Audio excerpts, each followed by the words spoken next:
Hay historias que se cuentan con palabras y hay otras que se gritan en silencio. Un abuelo, un niño, una calle cualquiera de México, todo parecía normal, hasta que una vecina miró por la ventana y lo que vio cambió para siempre la vida de todos. El reloj marcaba las 6:47 de la tarde cuando el silencio de la colonia El Mirador se rompió con un sonido seco. Un golpe. No de esos que se oyen entre niños jugando fútbol, ni de los típicos martillazos de algún vecino reparando su reja, oxidada. No, aquel golpe sonó hueco, frío, como un portazo en la espalda. Doña Rebeca, una viuda de 68 años, con los dedos llenos de artritis pero el corazón bien alerta, alzó la mirada desde su mecedora. Llevaba toda la tarde tejiendo una bufanda para su nieto, y como era costumbre, observando a través de su ventana hacia la casa contigua, la número 42, la que tenía una bugambilia crecida que cubría medio portón y un silencio espeso que se podía cortar con cuchillo. Don Tomás vivía ahí, un viejo seco de cejas gruesas y bigote gris que arrastraba los pies al caminar y apenas saludaba.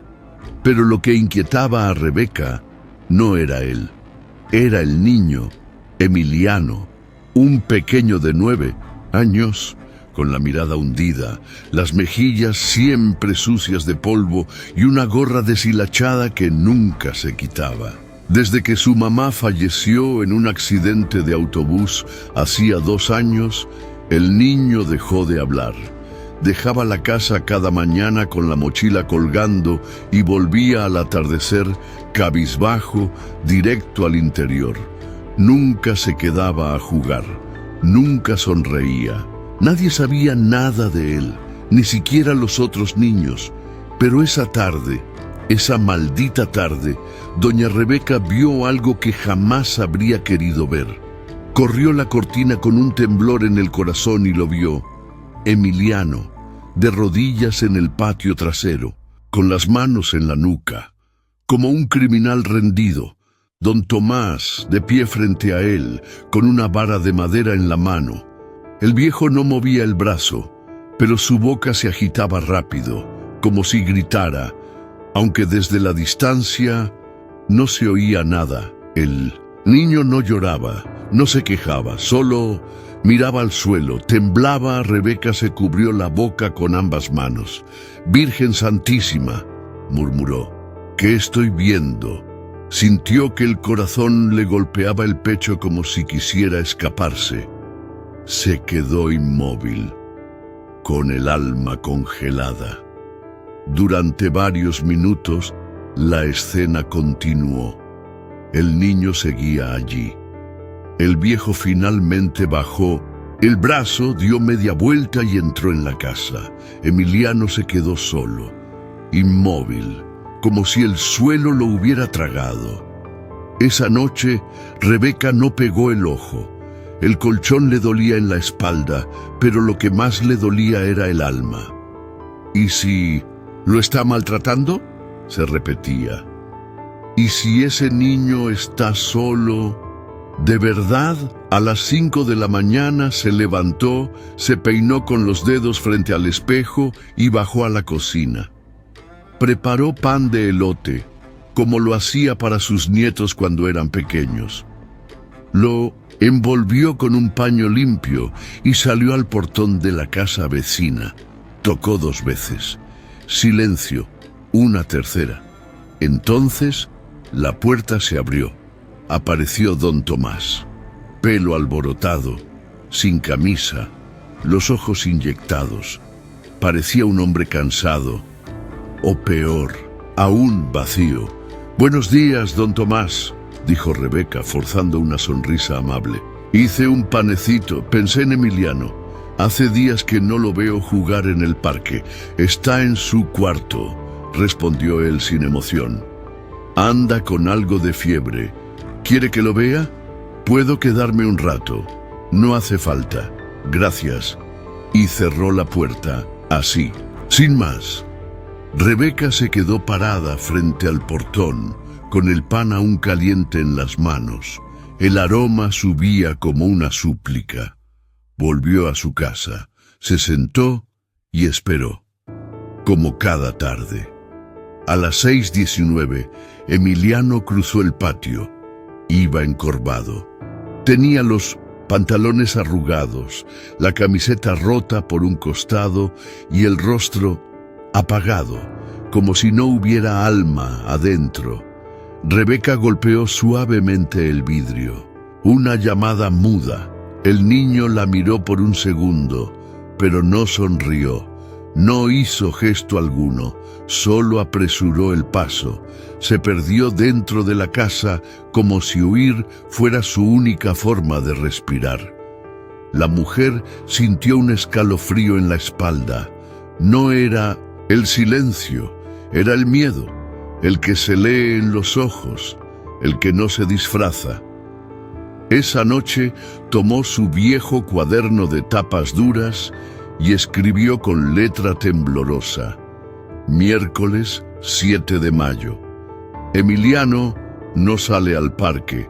Hoy lo vi caminar con dificultad. Sus ojos ya no brillan. Don Tomás oculta algo. Lo sé. A la mañana siguiente el cielo estaba encapotado.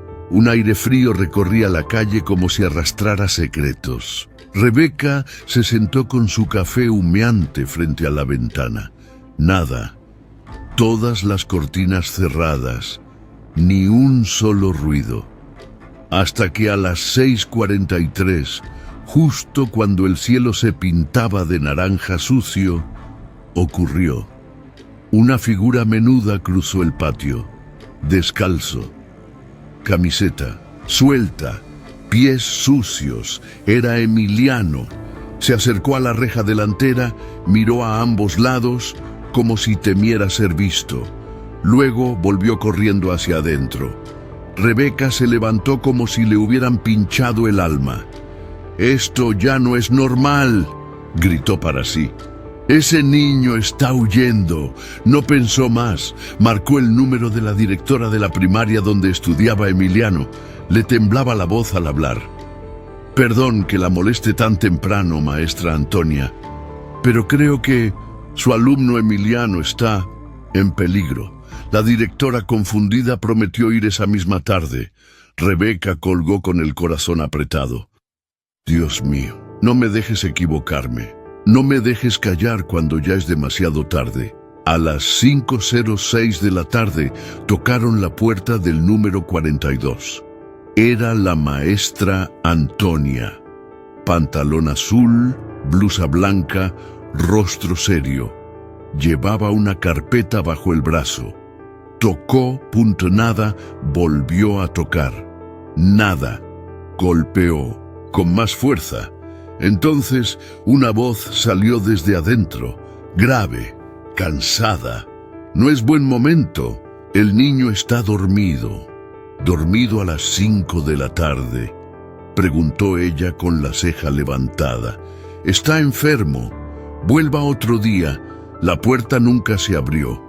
Pero esa noche Rebeca ya no estaba sola, porque desde otra ventana alguien más vio lo que nadie quería ver. Un susurro entre ramas, una sombra cruzando el patio, una figura que no era don Tomás.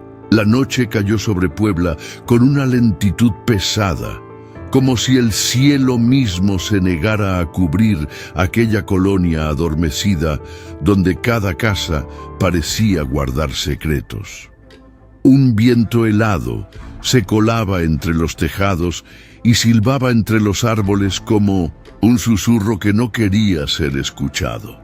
En la calle Olivo, donde estaba la casa número 42, reinaba una calma que no era paz. Era tensión disfrazada de rutina.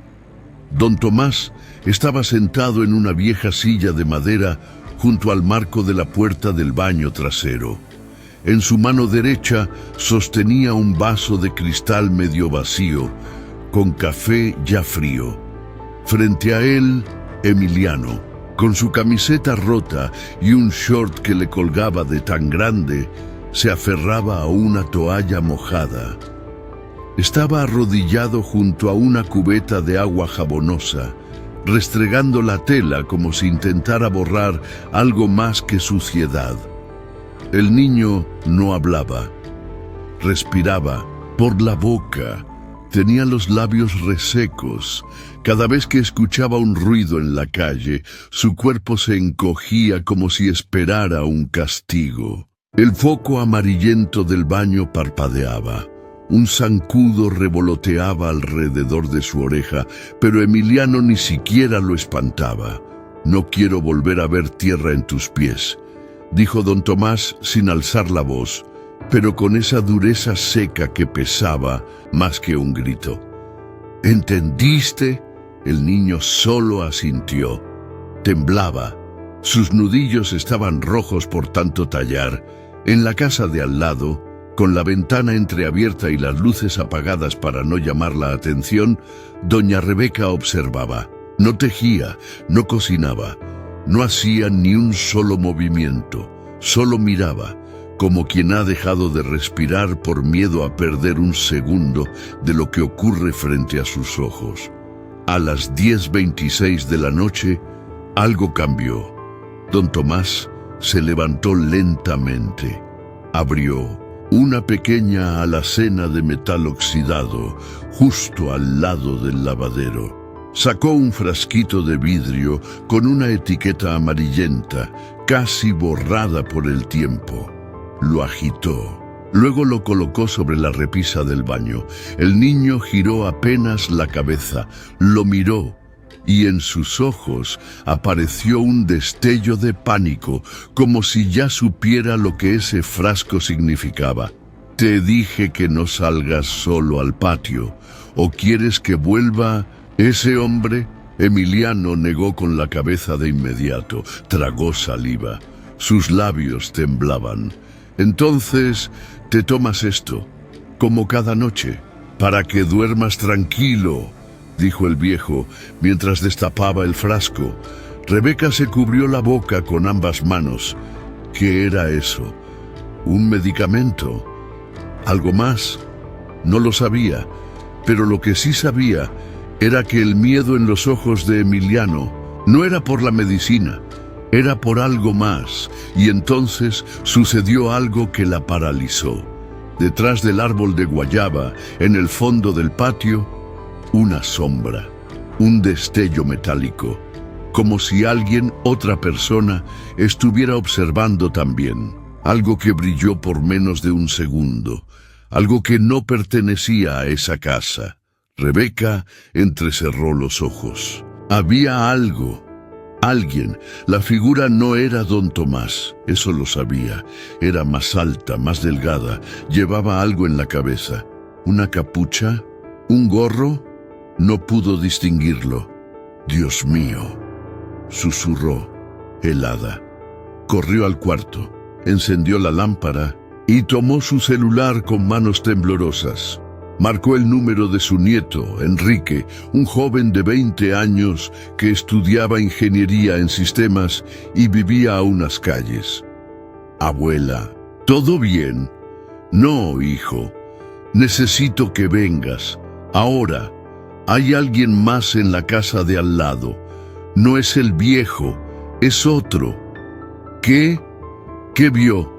«No puedo explicarlo, pero necesito que pongas una cámara, algo, antes de que pase una desgracia». A las 7:30 de la mañana siguiente, mientras don Tomás salía al mercado como todos los jueves, con su gorra beige y su bolsa de mandado de tela azul, Enrique aprovechó para entrar discretamente al patio de su abuela. Llevaba un celular viejo con la cámara aún funcional. Lo escondió dentro de una maceta justo frente a la ventana del baño trasero de la casa 42.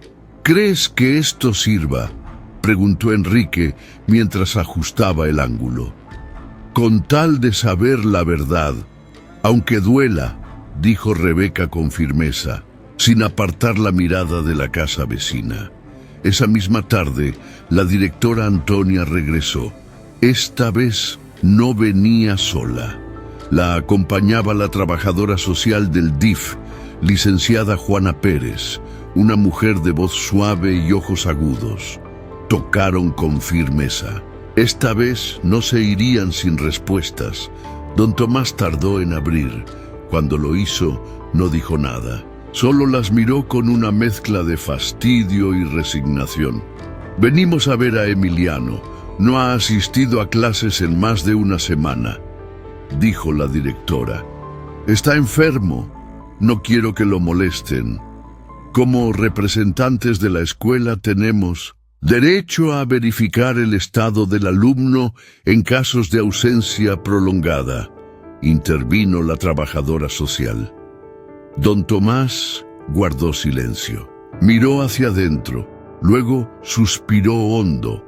Pasen, pero no lo despierten si está dormido. La casa estaba impecable, demasiado. No había olores fuertes, ni platos sucios, ni siquiera huellas de pisadas en el piso encerado. Todo brillaba, como si alguien hubiera querido borrar cualquier indicio de vida. Caminaron hasta el cuarto del niño. La trabajadora social empujó la puerta lentamente. Emiliano estaba sentado junto a la ventana. Miraba hacia la calle, como si esperara que algo o alguien apareciera. Al ver a la directora, sus ojos se iluminaron, solo un poco. «¿Emiliano?», preguntó ella con voz suave. El niño no contestó, pero una lágrima se deslizó por su mejilla. «¿Estás bien, cariño?», insistió Juana dando un paso adelante. Emiliano bajó la mirada. Luego, con movimientos lentos, levantó su camiseta.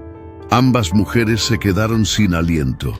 En su espalda había moretones, grandes, algunos recientes, otros ya amarillentos, en proceso de sanar. «¿Quién te hizo esto, Emiliano?». El niño tragó saliva. Su voz fue apenas un susurro. «Yo no fui. Él ya estaba ahí, afuera, todas las noches». La directora frunció el ceño. «¿Quién está afuera?». Pero Emiliano no dijo más. Se encogió como si cada palabra fuera un castigo. Aquella noche, Enrique revisó la grabación. Las imágenes eran oscuras, borrosas. Pero a las 2:13 de la madrugada, algo apareció. Una figura encapuchada caminaba lentamente por el patio trasero. Se detenía justo frente a la ventana del baño. Se agachaba, colocaba algo envuelto en papel oscuro, justo entre las ramas de la bugambilia, y luego desaparecía. «Abuela, tienes que ver esto», gritó Enrique con el rostro blanco de susto. Rebeca observó la pantalla. La imagen no mentía. Ese no es. Don Tomás Pucci, por primera vez en semanas, una nueva pregunta rompió el silencio. ¿Y si don Tomás no era el culpable, sino el escudo? El cielo amaneció gris sobre Puebla, nublado, denso, como si el aire mismo supiera que algo no estaba bien. Doña Rebeca se levantó con la garganta cerrada, con esa opresión en el pecho que solo tienen las madres cuando sienten que algo está por romperse, incluso si el hijo no es suyo. No había dormido. Había pasado la madrugada repitiendo en su cabeza cada segundo del video que Enrique le mostró. La figura encapuchada, los pasos lentos, el paquete envuelto dejado junto a la bugambilia. Y luego don Tomás saliendo minutos después con una linterna, tomando el paquete, llevándoselo. ¿Por qué? ¿Qué estaba pasando en esa casa? A las 8 en punto, Enrique volvió con su laptop en brazos y los ojos inyectados de tantas horas frente a la pantalla. «Abue, bajé el video, le subí el brillo. Mira esto». dijo mientras le daba play. Rebeca se sentó frente al aparato. La imagen, ahora más clara, mostraba a la figura encapuchada cargando una mochila pequeña. Caminaba con firmeza. No parecía tener prisa, como quien conoce el terreno de memoria. Se detuvo frente a la ventana del baño. Se agachó. Sacó un bulto envuelto con cinta oscura. Lo colocó entre las ramas espesas de la bugambilia. Luego se perdió en la sombra, como si nunca hubiera estado ahí. ¿Qué demonios es eso?, susurró Rebeca. ¿Qué están dejando ahí cada noche? No lo sé, pero hay más, dijo Enrique, adelantando el video unos minutos. Las 3:10 de la madrugada, don Tomás apareció en cuadro. Llevaba una linterna en la mano. Salió por la puerta trasera, como quien va al baño o a revisar un ruido. Pero no se veía casual, parecía nervioso.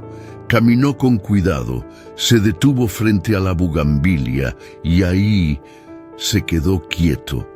Por casi 10 segundos no se movió, solo observaba el paquete. Luego, con manos temblorosas, lo tomó y sin mirar alrededor, entró de nuevo a la casa. «¡Lo sabía! ¡Él lo sabía!», exclamó Rebeca poniéndose de pie. «No, abue. Mira bien su cara», respondió Enrique retrocediendo la imagen y haciendo zoom. El rostro de don Tomás estaba pálido, su respiración agitada. Tenía miedo, no culpa, miedo. «Parece derrotado», dijo Enrique en voz baja. «O presionado», agregó Rebeca. Como si no tuviera otra opción, tomó aire, se levantó, se puso su rebozo sobre los hombros y con pasos decididos salió de casa. 20 minutos después, estaba en la delegación más cercana. «Oficial, quiero reportar una actividad sospechosa. No tengo pruebas contundentes, pero tengo un video. Quiero que lo vean». El oficial la miró con escepticismo. No era común que una señora mayor llegara con videos de seguridad y una historia de un niño, un abuelo silencioso y una figura encapuchada. Pero accedió. Rebeca conectó el celular, mostró el video. El policía observó sin decir nada. Hizo algunas anotaciones. Luego, con tono neutro, dijo: «Enviaremos una patrulla a hacer una revisión visual, pero sin pruebas de delito directo, no podemos ingresar a la propiedad». «¿Cómo que no pueden? ¿Y si hay un niño en peligro? La ley es clara, señora. Necesitamos una orden o una denuncia formal de parte de un familiar». Rebeca salió con el alma hervida. Esperaban una tragedia para actuar. Al regresar, lo vio. Emiliano, sentado en la banqueta frente a la casa, solo, cabizbajo, con un trozo de gis blanco en la mano, dibujando sobre el cemento. Rebeca se le acercó despacio, como quien no quiere espantar a una paloma. «¿Qué dibujas, mi niño?». El niño no respondió. Siguió trazando líneas. Después de unos segundos, murmuró: «Mi mamá decía que si uno dibuja el miedo se va». Rebeca se agachó. Observó el dibujo. Era simple, pero claro. Una casa, un niño en la ventana, un hombre con una gorra de espaldas y una sombra, una figura negra detrás de la cerca. ¿Y esa sombra? Emiliano levantó apenas la mirada. Sus ojos tenían el brillo triste de quien ha visto más de lo que puede contar. «El hombre que me sigue cuando voy por el pan». «Pero no es mi abuelo». Rebeca sintió que las piernas le fallaban. Se sujetó del poste más cercano. «¿Cuántas veces lo has visto?» «Muchas. A veces solo se para y me ve». «¿Le has contado a tu abuelito?» El niño bajó la cabeza. Él ya lo sabe, pero no quiere que lo digan. Dice que si lo decimos, todo empeora. Rebeca no dijo nada más. Solo lo acarició con suavidad en el cabello y regresó a casa, con el corazón estrujado. Esa tarde, la patrulla llegó. 2 oficiales bajaron de la unidad y tocaron la puerta de don Tomás. Hablaron con él unos minutos. Él negó con la cabeza varias veces. Les mostró algo. Luego cerró la puerta. Los policías se fueron. Nada cambió hasta que esa noche todo se descontroló. A las 2:45 de la madrugada, la cámara de Enrique volvió a captar movimiento. La figura volvió. Pero esta vez no dejó un paquete. Esta vez intentó entrar. Con una herramienta delgada empezó a forzar la ventana del baño.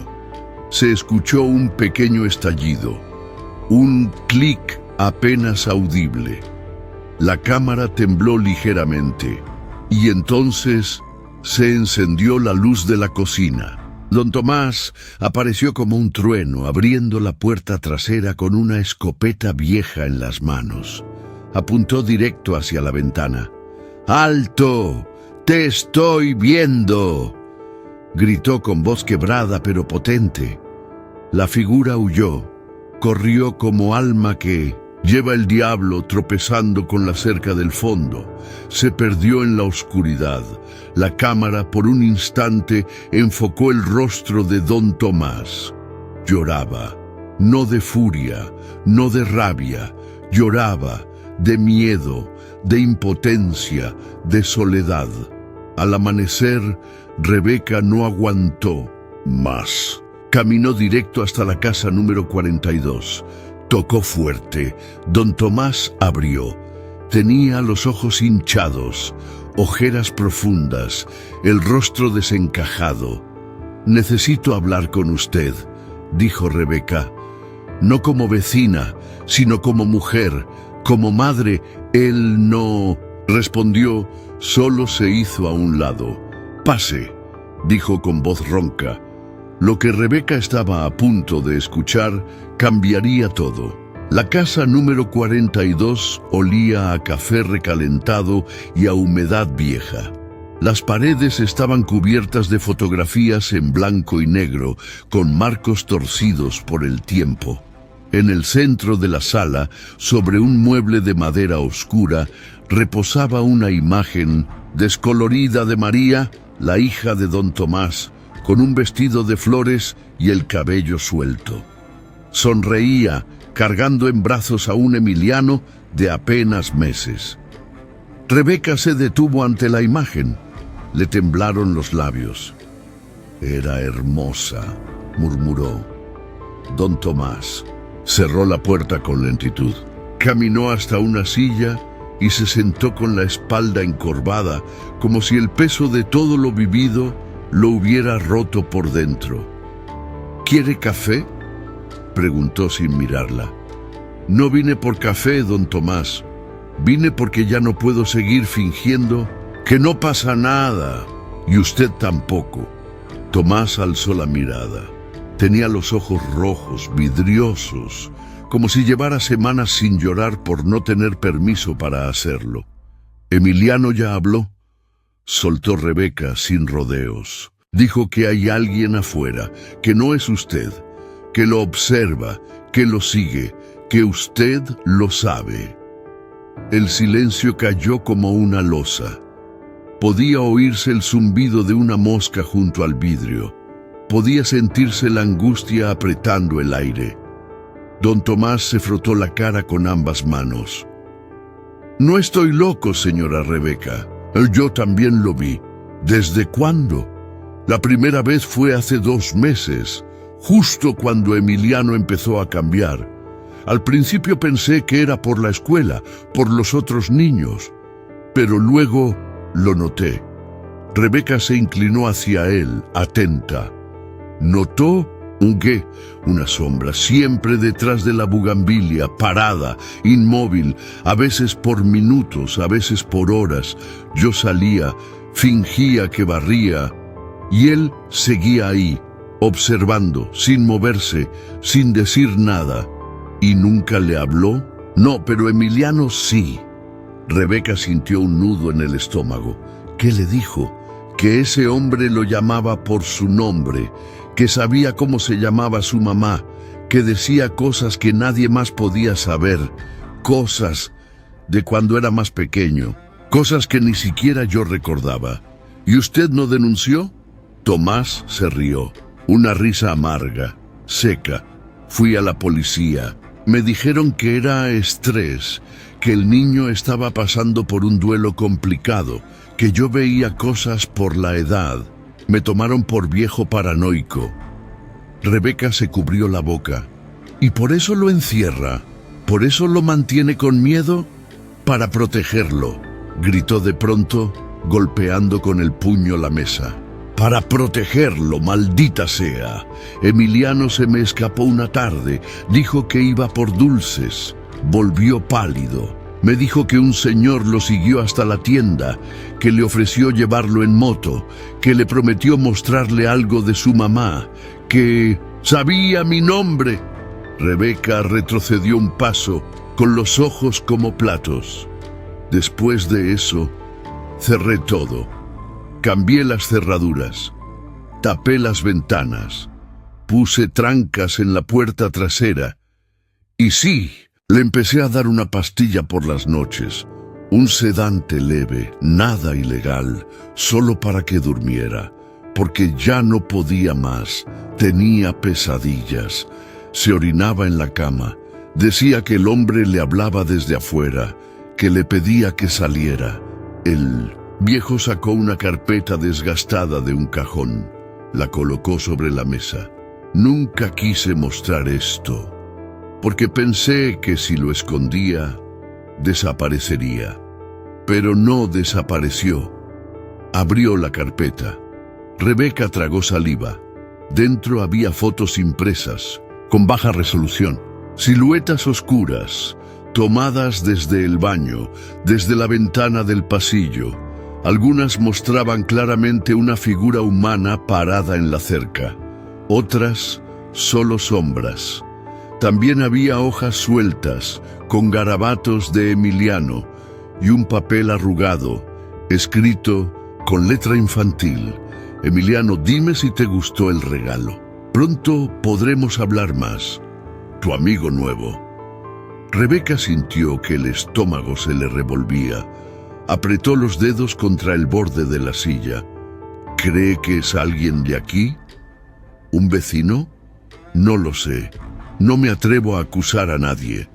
Pero esto es real, no es fantasía, no es imaginación. Rebeca bajó la vista. ¿Y por qué no dijo nada antes? Porque nadie escucha a los viejos hasta que hay una tragedia.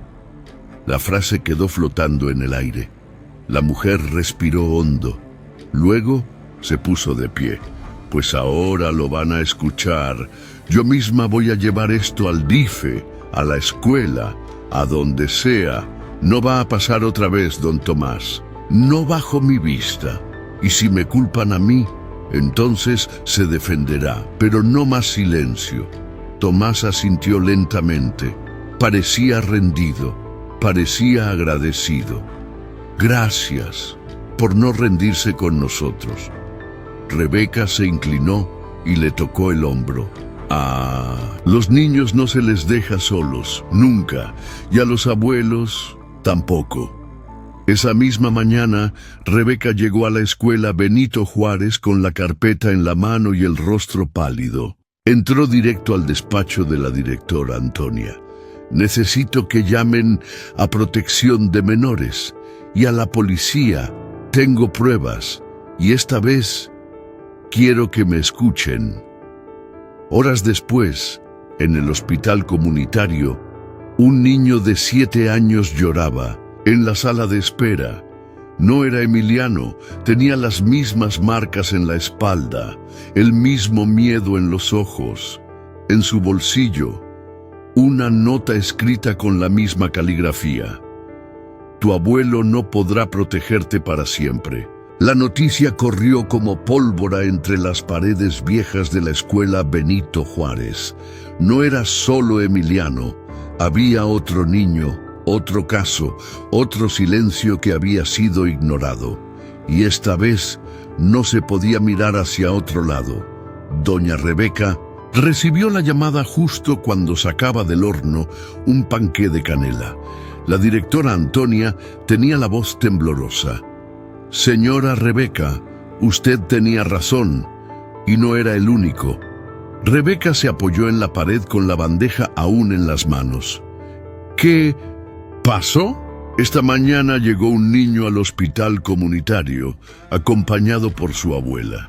Lo encontraron llorando en el baño de la escuela, con rasguños en la espalda y con una mirada que helaba la sangre. ¿Dijo algo? Al principio no, solo lloraba, hasta que le enseñaron una fotografía. ¿Fotografía de quién? De Emiliano. El silencio del otro lado de la línea fue ensordecedor. Dijo que lo había visto en el parque hace unas semanas, que estaba sentado en una banca, solo, que se acercó un hombre con gorra oscura y que le habló, que luego ese mismo hombre lo siguió a él, que le prometió juguetes, helado y un lugar donde nadie lo regañara. Rebeca sintió que el suelo le temblaba bajo los pies. El mundo giraba, las paredes se cerraban, el aire ya no entraba. «Dios mío», susurró, «es real, ese hombre existe». Mientras tanto, en la casa número 42, don Tomás revisaba los cerrojos por tercera vez en el día. Cambió las cerraduras. Puso un palo de escoba detrás de la puerta trasera. Clavó clavos en las ventanas que daban al patio.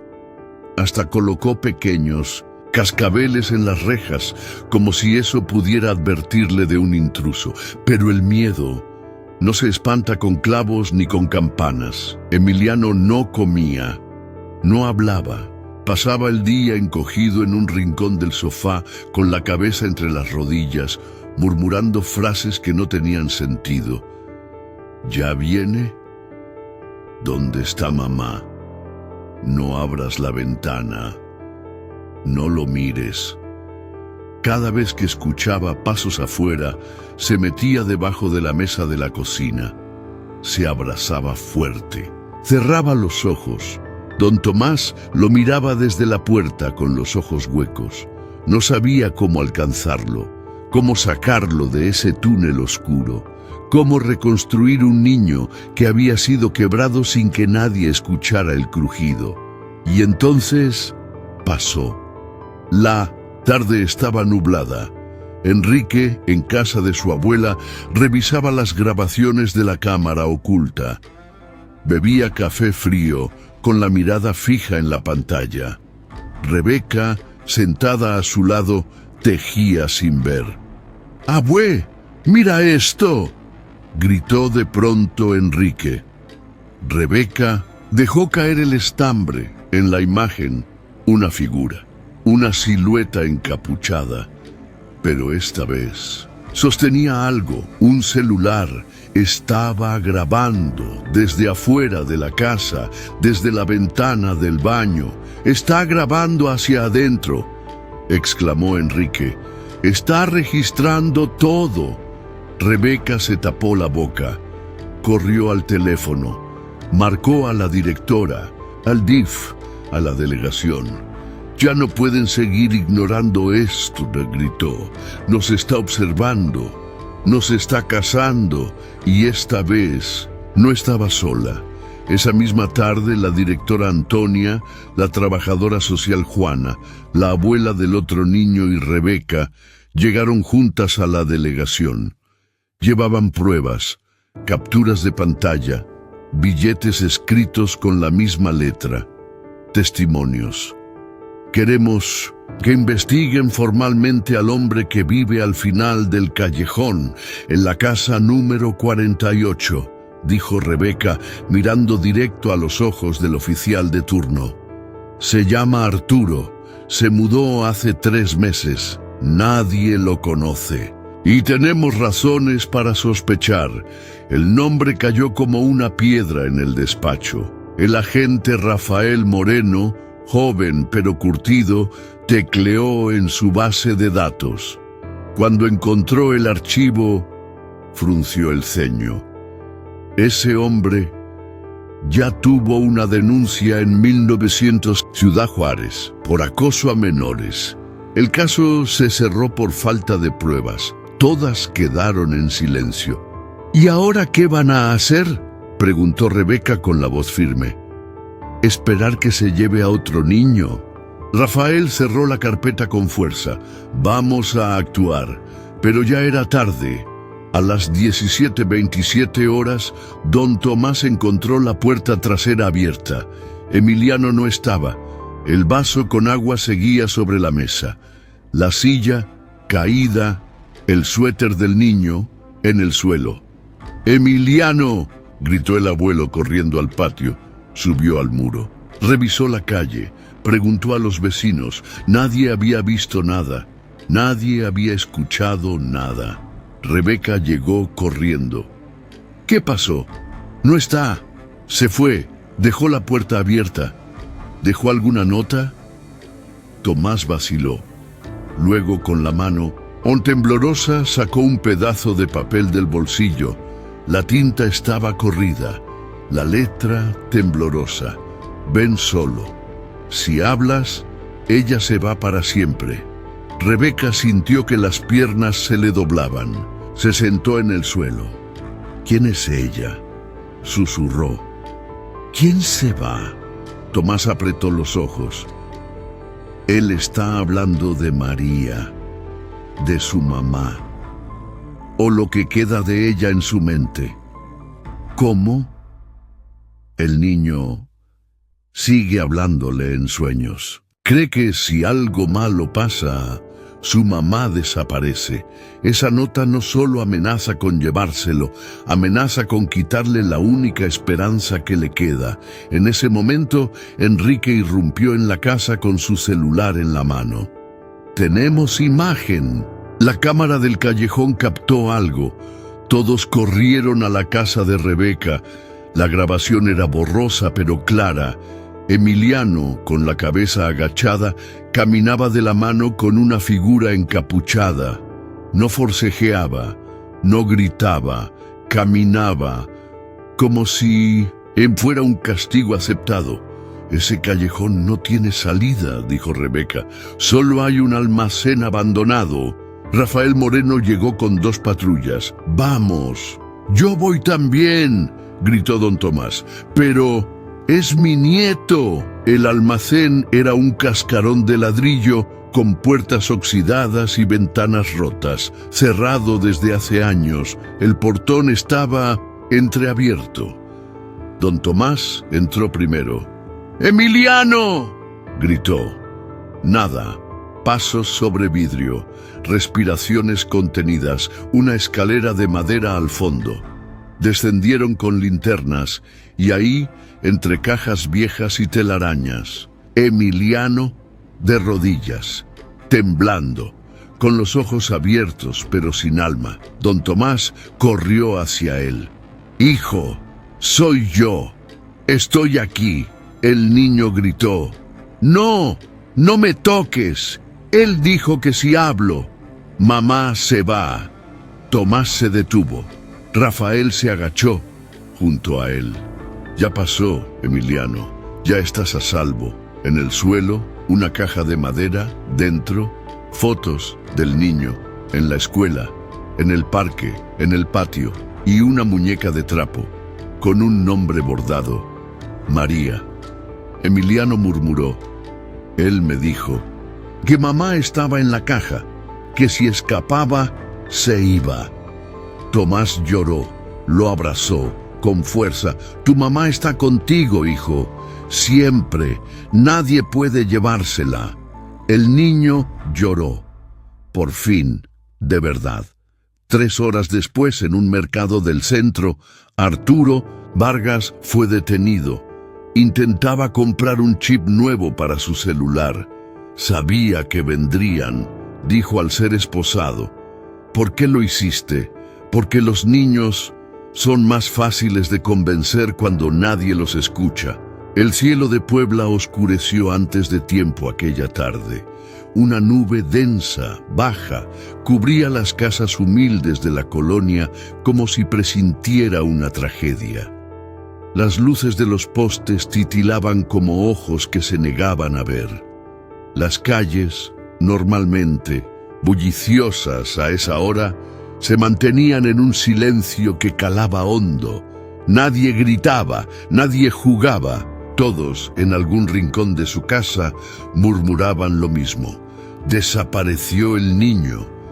Don Tomás caminaba de un lado al otro de la banqueta, los ojos inyectados, la camisa empapada de sudor y el alma hecha pedazos. «No está, no está», repetía, como un mantra, como si decirlo en voz alta hiciera que no fuera cierto. En sus manos arrugadas tenía el papel. El maldito papel con esa frase escrita en letras torcidas, infantiles, pero venenosas. «Ven solo. Si hablas, ella se va para siempre». Rebeca llegó corriendo. A pesar de su edad, cruzó la calle como si la vida le fuera en ello. «¿Dónde está Emiliano? ¿Qué pasó?». Don Tomás le mostró la nota sin decir palabra. Ella la leyó. Su respiración se detuvo.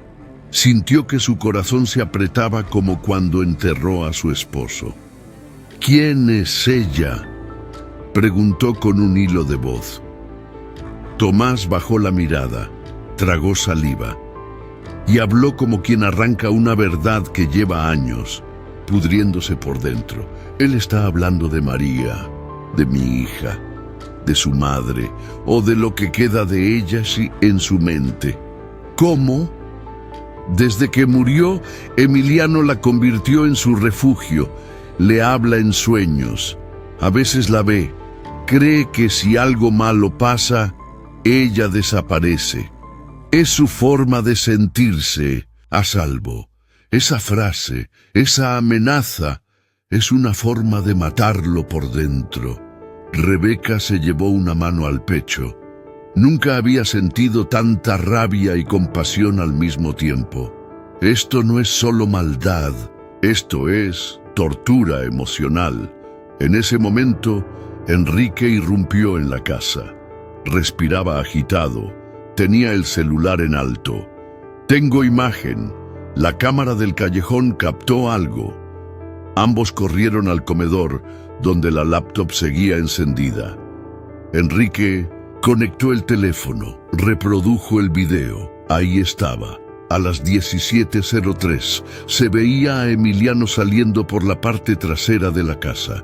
Caminaba con pasos pequeños, cargaba algo en la mano, un papel, y frente a él una figura encapuchada.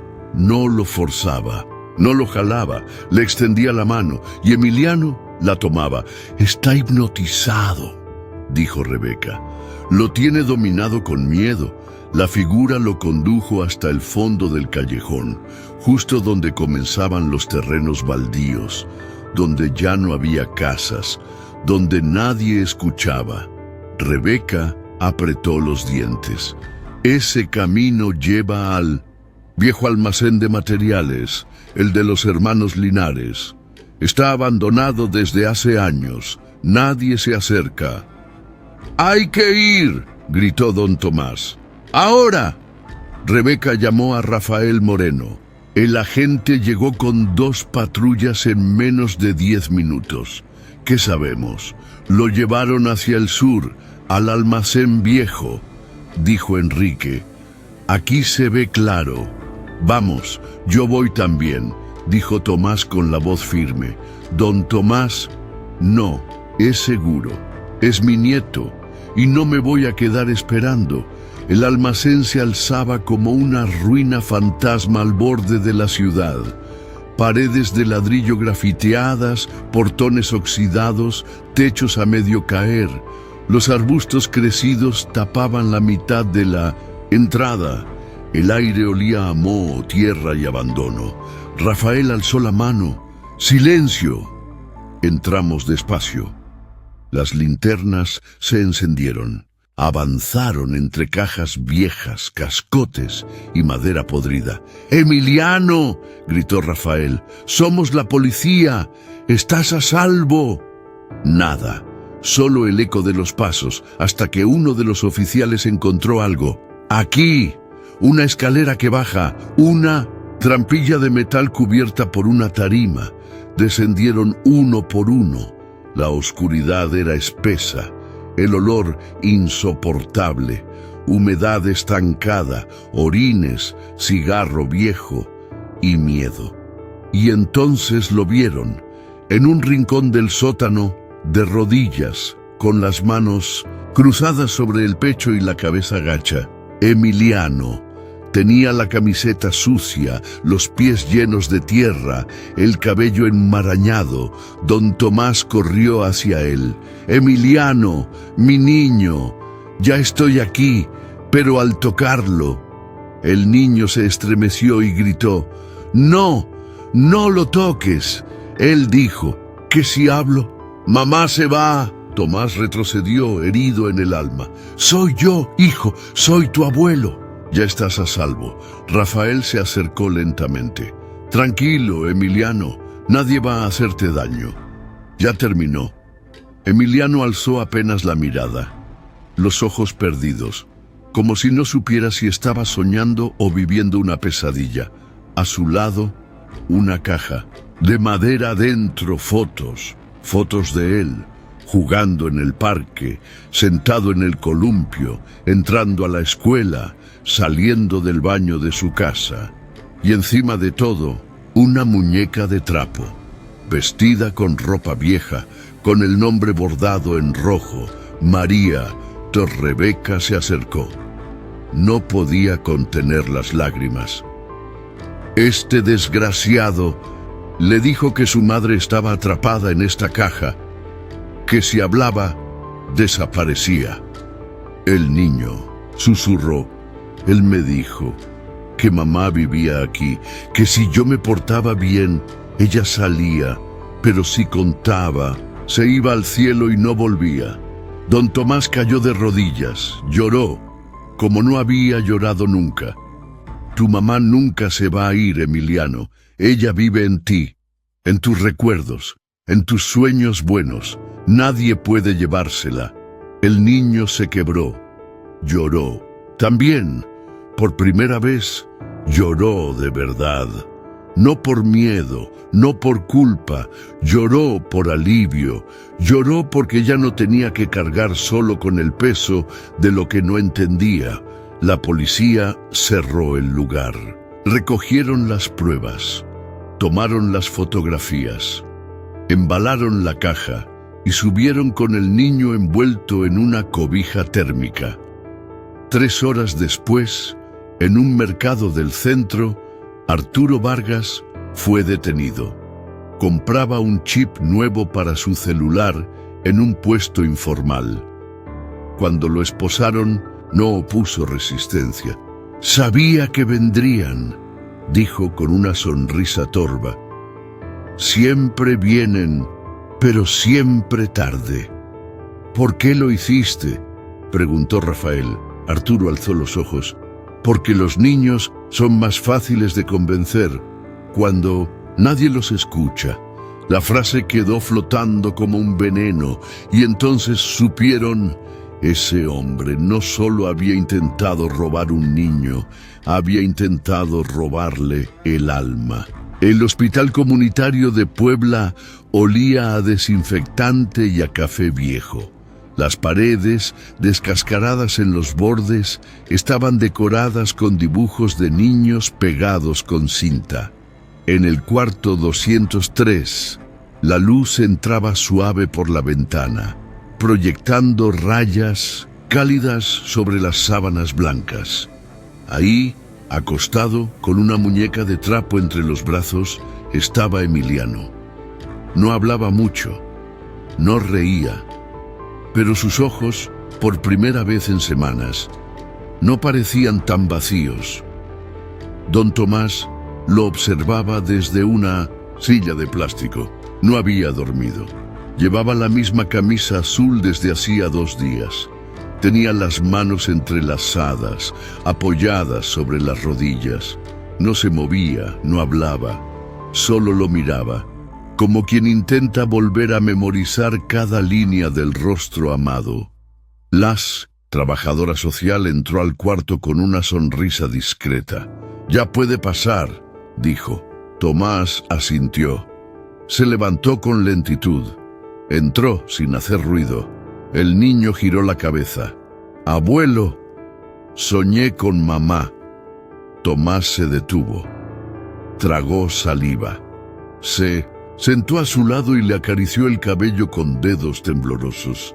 «¿Y qué te dijo? Que ya no está en la caja, que ahora está en el cielo y que tú también la cuidabas». El corazón de Tomás se rompió. Las lágrimas brotaron sin permiso. Se inclinó sobre la cama y tomó la mano del niño con fuerza. «Perdóname, hijo, por callarme tanto, por no saber cómo ayudarte, por haber dejado que el miedo entrara en esta casa. Tú me salvaste, abuelo», dijo Emiliano. «Y yo no te creí». Tomás bajó la cabeza. Apoyó su frente en la mano del niño. No dijeron más, pero ya no hizo falta, porque ese silencio ahora sí hablaba de amor. Mientras tanto, en la calle Olivo, la casa número 42 tenía las cortinas abiertas por primera vez en semanas. La bugambilia aún cubría parte del portón, pero ya no parecía esconder secretos. Rebeca, con el cabello recogido y un delantal floreado, regaba las plantas del frente. Enrique lavaba el patio con una manguera y arrancaba las hierbas malas que crecían entre las grietas del cemento. «Vamos a pintar esta casa», dijo Rebeca. «Que se note que aquí quiere volver a vivir alguien». Los vecinos, al otro lado de la calle, observaban, al principio en silencio, luego uno por uno comenzaron a acercarse. Doña Lucia trajo empanadas de cajeta. El señor Mateo ofreció medio bote de pintura blanca. Las niñas de la esquina, que antes corrían al ver pasar a Emiliano, ahora jugaban con una cuerda justo frente al portón, como esperando que él regresara. El miedo, de a poquito, comenzaba a irse. En la delegación, Rafael Moreno organizaba el expediente del caso. Tenía sobre el escritorio las fotografías, los testimonios, los billetes escritos a mano. Pero lo que más lo inquietaba era una transcripción recién llegada. Lucía, la psicóloga asignada al niño, había escrito: Arturo manipulaba a los menores usando frases que simulaban magia, fe o afecto.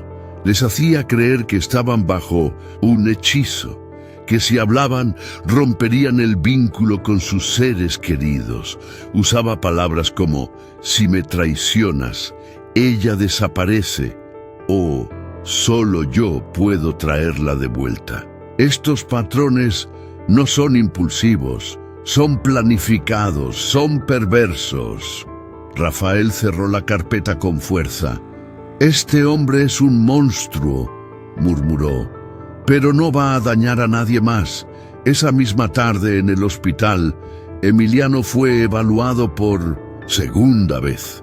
No tenía heridas físicas graves, pero la psicóloga fue clara.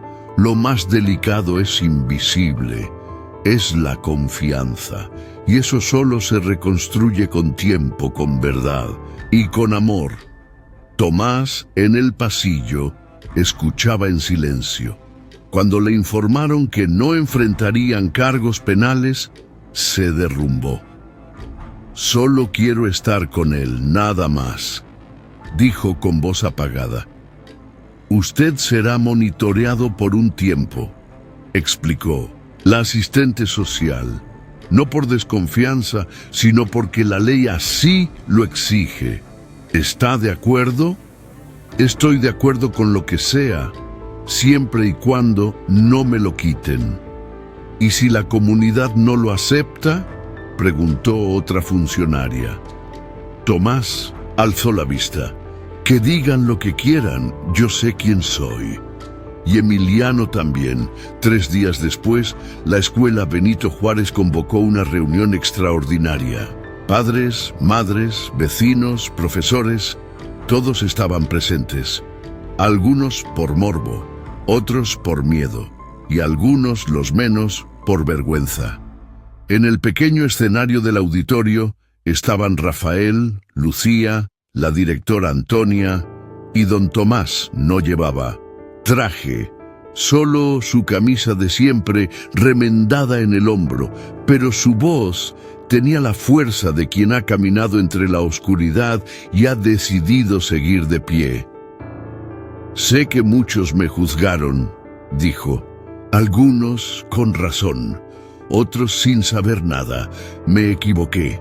Me callé cuando debía hablar, me encerré cuando debía pedir ayuda, pero hice lo único que sabía hacer, proteger. El auditorio se quedó en silencio. Algunos bajaron la mirada. Los viejos no siempre tenemos las palabras correctas. No sabemos llenar formularios.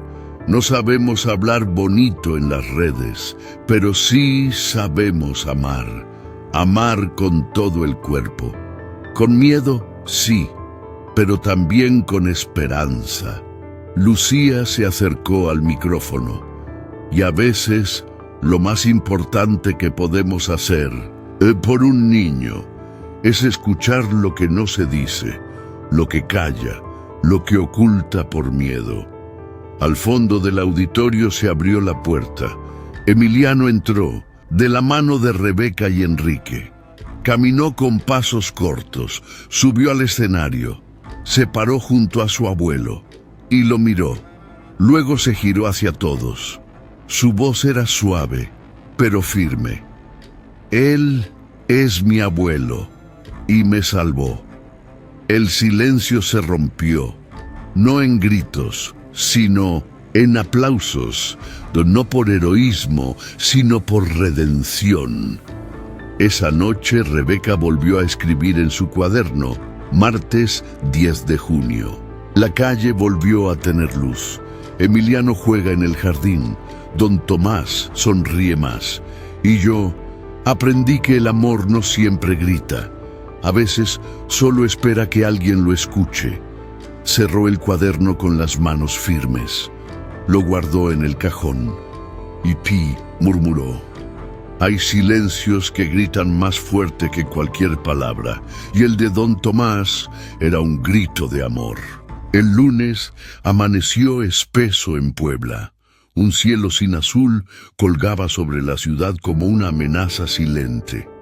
A las 7 de la mañana, el edificio del juzgado ya estaba rodeado por periodistas, padres de familia y vecinos de la colonia El Mirador.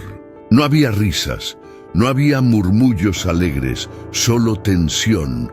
El juicio preliminar contra Arturo Vargas estaba por comenzar. Don Tomás llegó temprano. No llevaba traje, pero iba más erguido que nunca. Lo acompañaban Rebeca, la psicóloga Lucía, la directora Antonia y un sobre cerrado con una carta escrita a mano por Emiliano. El niño no asistiría. La juez lo había decidido. No era necesario que lo enfrentara, no aún, pero sus palabras estarían presentes. A las 8:42, Arturo fue escoltado por 2 agentes hasta la sala del tribunal. Llevaba el uniforme naranja del reclusorio, el cabello sucio, los ojos hundidos. Caminaba despacio, pero con una leve sonrisa en los labios, esa sonrisa que hiela la sangre, esa que no se arrepiente de nada. El juez entró. La audiencia comenzó. Se abre la sesión preliminar del caso 3452J en contra del ciudadano Arturo Vargas. Se le acusa de acoso a menores, tentativa de secuestro y manipulación psicológica agravada. El fiscal, un hombre de rostro serio y voz firme, se levantó con documentos en la mano.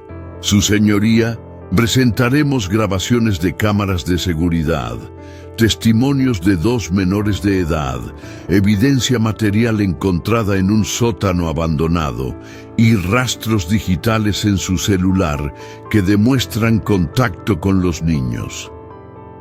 El defensor público, joven, nervioso, respiraba entre frases. Mi cliente sufre de trastornos emocionales. No estaba en pleno uso de sus facultades. No hay pruebas de que haya ejercido violencia directa. Arturo lo interrumpió. No diga estupideces. Todos voltearon hacia él. ¿Desea guardar silencio, señor Vargas?, preguntó el juez con severidad. No, quiero hablar. Ya me conocen, ya saben lo que hice. ¿Para qué fingir? El fiscal alzó la voz. Señoría, este testimonio no fue solicitado y puede entorpecer el proceso. Pero el juez hizo un gesto. Déjenlo hablar. Arturo se puso de pie.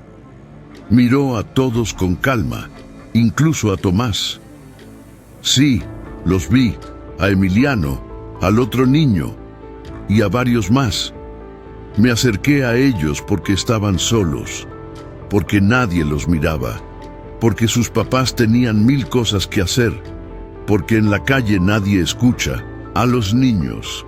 Rafael Moreno desde la banca apretó los dientes. Y sí, siguió Arturo, les dije que podían confiar en mí, que yo entendía lo que sentían, que no tenían que tener miedo mientras me obedecieran. La sala entera quedó paralizada. ¿Y sabe qué es lo más triste?, dijo Arturo con esa sonrisa escalofriante. Que funcionaba, que ellos creían, que nadie me detuvo antes. Don Tomás apretó los puños. Rebeca lo sujetó del brazo. Ese niño, el tuyo, miró a Tomás. Tan calladito, tan obediente. No me costó nada meterme en su cabeza, solo hacía falta sembrar miedo, y lo regaban solos. ¡Basta!, gritó el juez. ¡Guarden al acusado inmediatamente! Los guardias lo sujetaron. Arturo no se resistió, solo dijo: algún día, Emiliano, va a crecer, y va a preguntarse por qué nadie lo escuchó a tiempo. La puerta de metal se cerró con un golpe seco. Silencio absoluto. El juez se acomodó las gafas. Todo testimonio voluntario será evaluado, pero la sentencia no está en discusión. Este caso seguirá su curso con máxima prioridad. Esa misma tarde, Rafael Moreno recibió el contenido del celular de Arturo, liberado por el equipo de cibercrimen. Había más de 300 archivos. Fotos de niños, videos tomados desde arbustos, ventanas, baños escolares, capturas de chats eliminados y una carpeta con el nombre Ella también. Dentro, un expediente sobre una niña de 5 años desaparecida en Veracruz hace 2 años. Nunca fue encontrada. La policía local había archivado el caso por falta de pistas. Lucía, al leer el informe, se llevó las manos al rostro. Esto es más grave de lo que pensábamos. Arturo no actuaba por impulso. Era metódico, calculado. Llevaba años haciendo esto, preparando, observando. El fiscal pidió prisión preventiva sin derecho a fianza. El juez la concedió.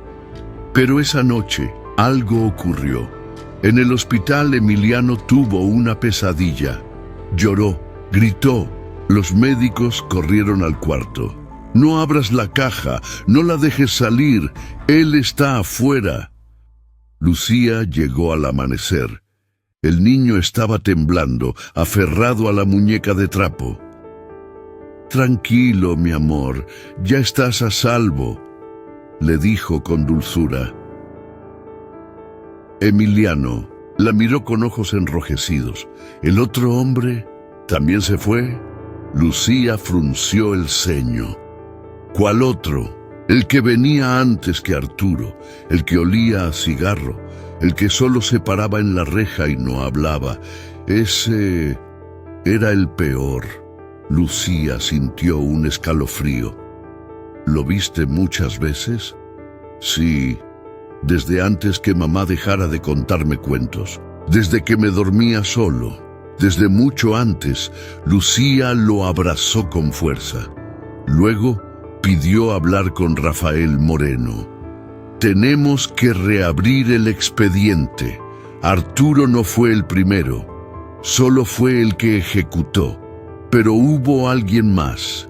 Rafael ordenó una nueva inspección en la casa número 42. Revisaron con luz ultravioleta el muro trasero. Encontraron huellas de zapatos, fechadas semanas antes de que Arturo apareciera en el video, y una nota arrugada, enterrada en una grieta del muro, escrita con otra letra. Él no entiende lo que necesita, pero yo sí. Volveré cuando esté listo. Rafael levantó la vista. Hay alguien más, y el caso que todos creían cerrado volvió a abrirse como una herida mal suturada. El escándalo se volvió imposible de contener. La noticia de que Arturo Vargas no había actuado solo, de que posiblemente hubo alguien más antes que él, estalló como dinamita entre la comunidad y los medios. Las calles de Puebla se llenaron de rumores, de señalamientos, de teorías, pero en el fondo todos sabían lo mismo. El horror no había terminado. En la delegación, Rafael Moreno extendía sobre una mesa metálica los nuevos hallazgos. Fotografías del muro trasero de la casa número 42, captadas con luz forense. Una pisada parcial en una baldosa vieja.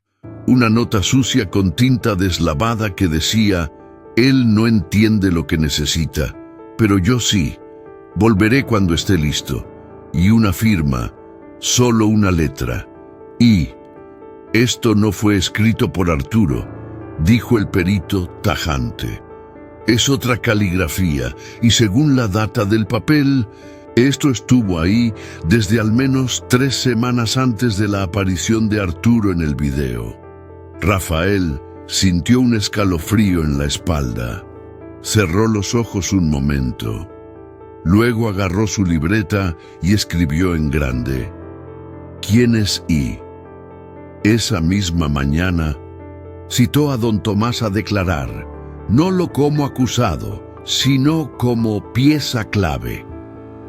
Rebeca lo acompañó. Tomás entró con el rostro tenso, más delgado que semanas atrás, pero con la mirada clara. Se sentó frente al escritorio de Rafael y esperó. «Don Tomás, necesitamos que vea algo».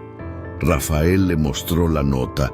El viejo la leyó lentamente. Sus labios se movían sin emitir sonido, hasta que sus pupilas se dilataron. «¿Reconoce esta letra?». Un largo silencio se instaló.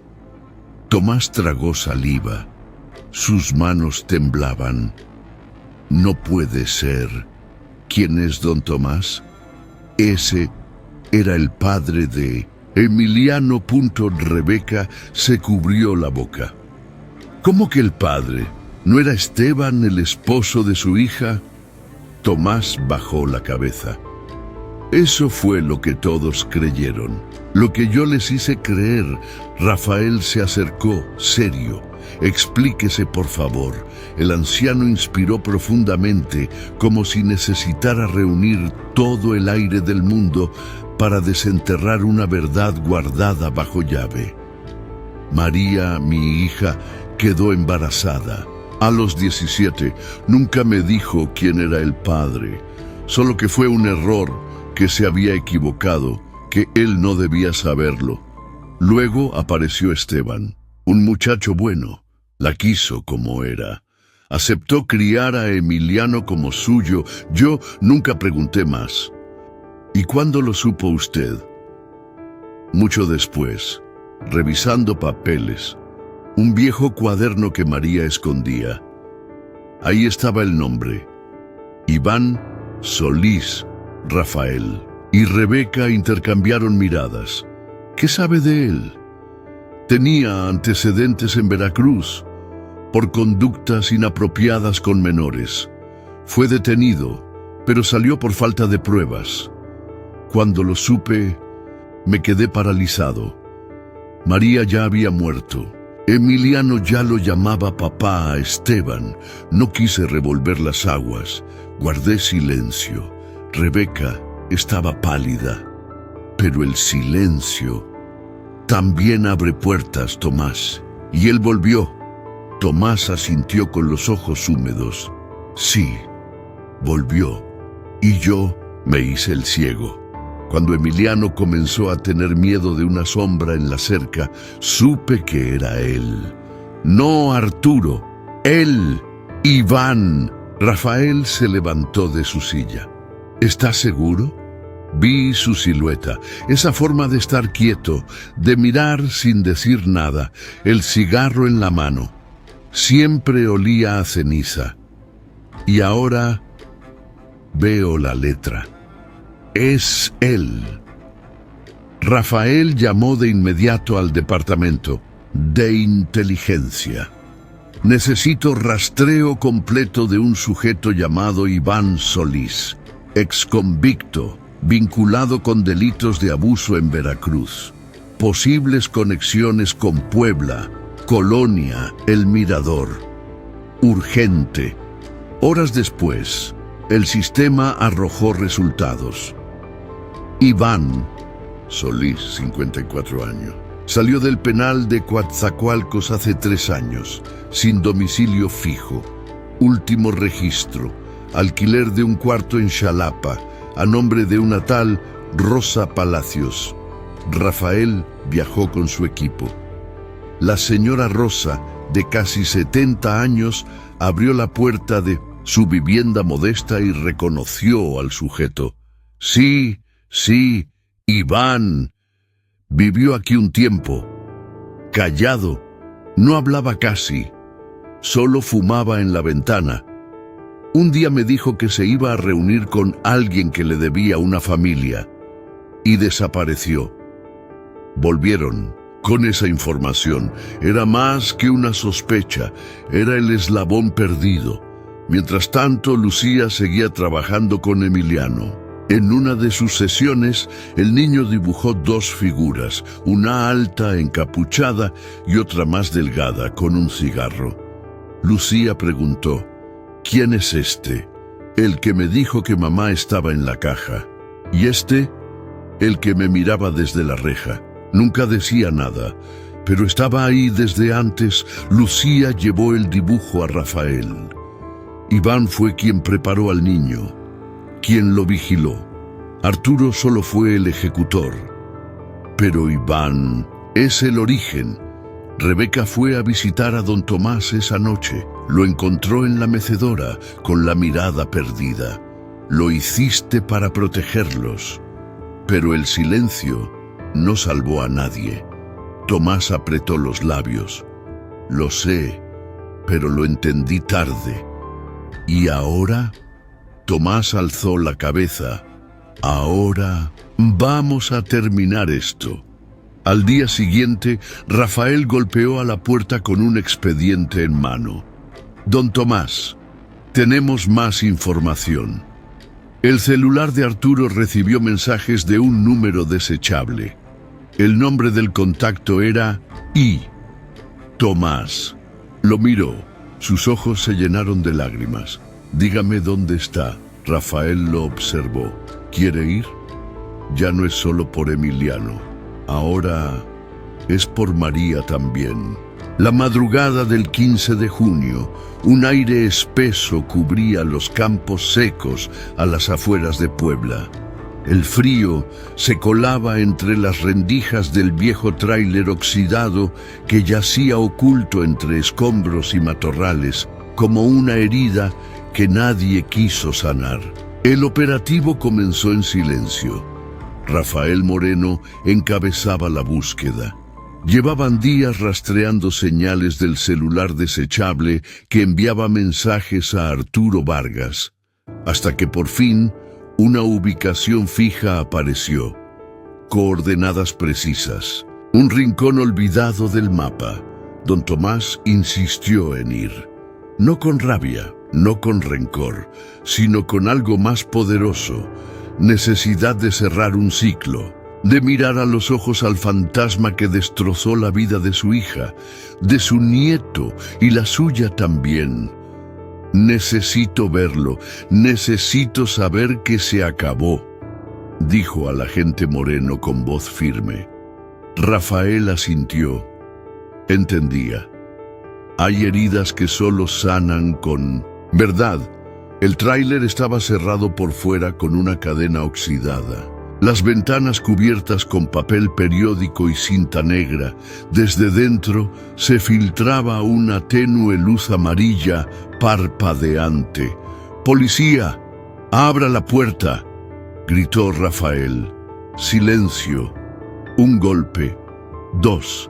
Al tercer intento, la puerta cedió con un chirrido que pareció gritar, y ahí estaba él, Iván Solís, sentado en una silla de metal, con la espalda encorvada, una colilla apagada entre los dedos y la mirada perdida en la pared.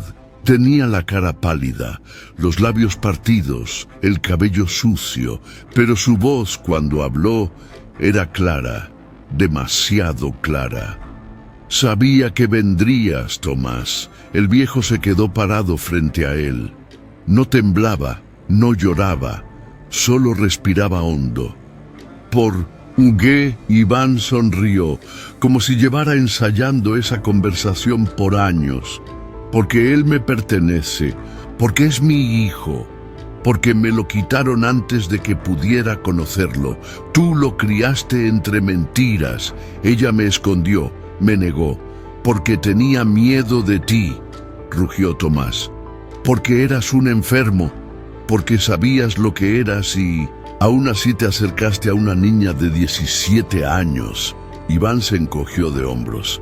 Yo también fui niño, ¿sabes? Nadie me cuidó, nadie me vio. ¿Y sabes qué aprendí?